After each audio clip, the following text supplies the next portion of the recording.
बिहार में भी एक शेक्सपियर थे और वो भोजपुरी के शेक्सपियर थे। और शायद भारत के बहुत कम लोगों को पता होगा कि भोजपुरी के एक शेक्सपियर थे जिनका नाम था भिखारी ठाकुर, और वो नाई समाज के थे। आज़ादी, उनका जन्म हुआ था 1887 में, और वहाँ से निकल के छपरा के एक दूरगामी गांव से निकल करके वो कलकत्ता गए जहाँ नाई का काम करते थे। लेकिन पता नहीं उनको उस काम में पसंद नहीं आया और लौट करके वापस बिहार छपरा में आ गए। और उसके बाद उनके बारे में जो कहा जाता है भोजपुरी में, उनका जन्म 18 दिसंबर 1887 को हुआ और मृत्यु 10 जुलाई 1971 को बिहार के सारण जिले के कुतुबपुर दियारा में पैदा हुए भिखारी ठाकुर एक चर्चित गीतकार, गायक, नाटककार, नृतक और सामाजिक कार्यकर्ता थे।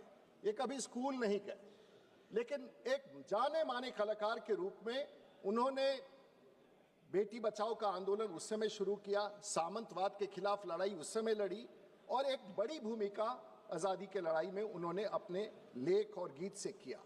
और उनको औपचारिक शिक्षा नहीं था। अपने फन के जरिए लोकप्रियता की बुलंदियों को छूने वाले भिखारी ठाकुर ने करीब 84 वर्ष में उनकी मौत हो गई। भिखारी ठाकुर अपने बात समाज को सामने रखने में कभी डरते नहीं थे। हालांकि वो पिछड़ी समाज से थे, नाई जाति से थे, और आज भी गांव-गांव तक उनकी तूती बोलती है, उनके लेखनी का, उनके कलाकार का, उनके गीत का। उनके नाटक इतने शानदार होते थे कि उन्हें देखने के लिए भीड़ उमड़ जाती थी, आज नहीं आजादी के पहले।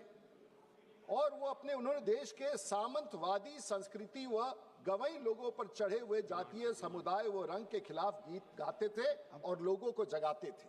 तो ये थे हमारे भिखारी। शायद ऐसे लोगों को हम स्मरण नहीं कर पाए, लेकिन मुझे सौभाग्य है और आप वहां बैठे हैं कि देश को मैं बताना चाहता हूं कि बिहार का शेक्सपियर, देश का शेक्सपियर, भोजपुरी आवाज से बोलने वाला शेक्सपियर हमारे धरती का था, जिस माटी से मैं जीत के आता हूं।